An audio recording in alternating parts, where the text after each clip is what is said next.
양부남 후보 연결합니다. 안녕하십니까? 안녕하십니까? 예. 오늘 출근 인사를 하고 계신다면서요. 어디서 하고 계십니까? 이 방송 끝나면 풍금사거리에서 할 것입니다. 아, 풍금사거리 쪽으로 가신다고요? 예.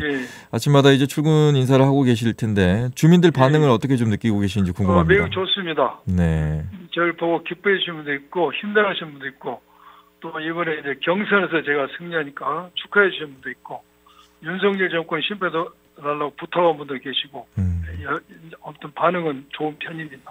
예. 서구을 지역이 그동안에 가장 뜨거운 지역이었습니다. 이 얘기들도 많이 나왔었고요. 뭐 전략 공천 얘기도 나왔었고 뭐 후보가 또 3명으로도 늘어나기도 했었고 경선도 하기도 했었고 지나오면서 소감을 좀 들어볼까요? 먼저 제가 이번에 이제 서구을에서 공천 후보자로 확정됨에 대해서 먼저 굉장히 저는 막중한 책임감을 느끼고 있습니다.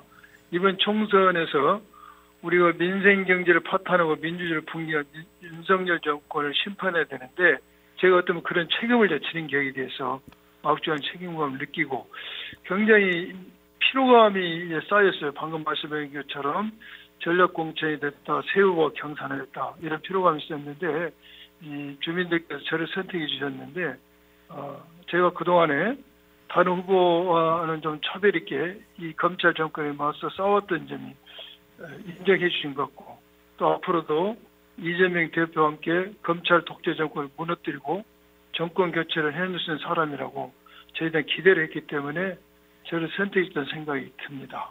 네. 지역민들 많이 만나보셨을 텐데 현장에서 들리는 소리가 어느 게 더 많았는지가 궁금합니다. 뭐 정권 교체 말씀하셨습니다만은 먹고 사는 문제도 많이 말했을 것 같은데 어느 부분을 더 말을 많이 하던가요? 방금 말씀하신 것처럼 먹고 사는 문제도 굉장히 관심이 깊고 네. 또한 이 독재 정치 청산에 대해도 관심이 깊습니다.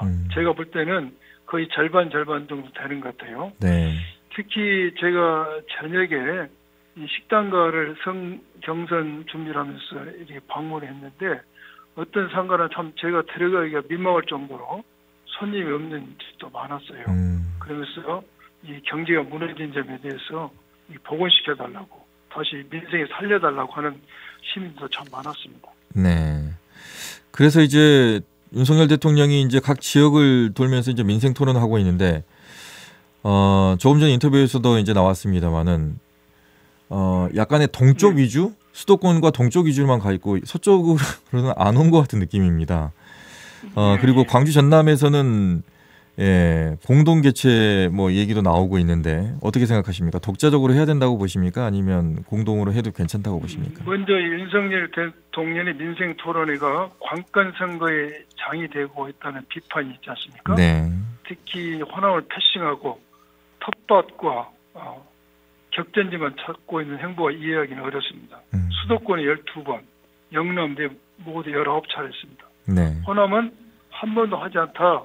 이번에 광주와 전남을 공동 개최하겠다는 말이 나오니까 여기에 대해서 강기정 시장이 자기는 참석하지 않다는 의견도 필요하겠지 않습니까? 네. 먼저 이 전남 광주를 몽뚱그려서 한번 개최한다는 것은 어떤 구색 맞추기지 아니한 생각이 듭니다. 그런데 어찌됐든 우리가 이렇게 토론회를 갖게 됐다는 그 기회는 충분히 활용해서 우리 광주의 현안을 해결할 수 있는 기회장으로 삼을 필요는 있지 않는가 하는 생각이 듭니다. 아, 기회장으로는 삼을 필요가 있다. 예. 물론 이러한 공동 민생 토론회가 적절하지 않다는 점은 우리 민주당에서 열심히 지적하고 이렇게 떠들어댈 테니까. 네. 다만 우리 광주에서는 어차피 주어진 기회니까 이 기회를 충분히 활용해서 광주의 현안을 해결할 수 있는 기회장으로 삼는 게 좋지 않는가 제 생각입니다.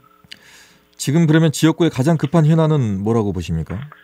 우리 지역구에서는 큰 공사가 2개가 진행 중에 있어요.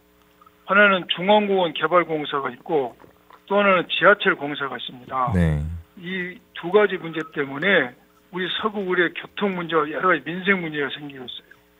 교통량 증가에 따른 도로 확장을 추진해야 되고 특히 지하철 공사와 관련해서는 인근 상가 시민들의 피해가 막중합니다. 상가 피해에 대한 대책이 조속하게 이루어져야 되고 지하철 공사도 빨리 완료돼야 되지 않은 생각이 듭니다. 네. 말씀하셨던 중앙공원 관련해서도 요즘에 조금 얘기들이 나오고 있습니다. 예. 관련해서는 어떻게 바라보고 계십니까? 중앙공원에서 선분양이냐 후분양이냐 분양가 가격을 두고 많은 문제가 있지 않습니까? 네. 또한 그 문제에 대해서는 시에서 확실한 의견을 제시해주고 업자들에게 잘려가지 말고 시가 주도적으로 함으로써 시민의 이익을 보였으면 하는 게 제 생각입니다. 시가 주도적으로 역할을 좀 했으면 좋겠다는 말씀이시군요. 예. 네. 자, 끝으로 지원민들께 말씀해 주시면서 인터뷰 마무리하겠습니다. 지금 우리 정치에 대해서 시민들이 많이 지쳐 있습니다. 또 민주당에 대해서도 많이 실망하고 있다는 점은 저는 잘 알고 있습니다. 그러나 그렇다고 해서 정치에 무관심하면 안 됩니다. 정치는 우리 국민의 삶의 방향, 사회 구조는 물론 직접적으로 개인의 운명까지도 결정하는 분야입니다. 많은 관심을 가져주시기 바랍니다. 예. 민주당이 잘할 때는 칭찬해 주시고 못할 때는 채찍도 가해주시길 부탁드립니다. 예. 총선에 승리할 수 있도록 많은 관심과 애정을 부탁드립니다. 예. 감사합니다. 예. 말씀 고맙습니다. 네, 감사합니다. 언제 어디서나 내 손 안의 뉴스. 광주 MBC 뉴스 유튜브 구독으로 함께하세요.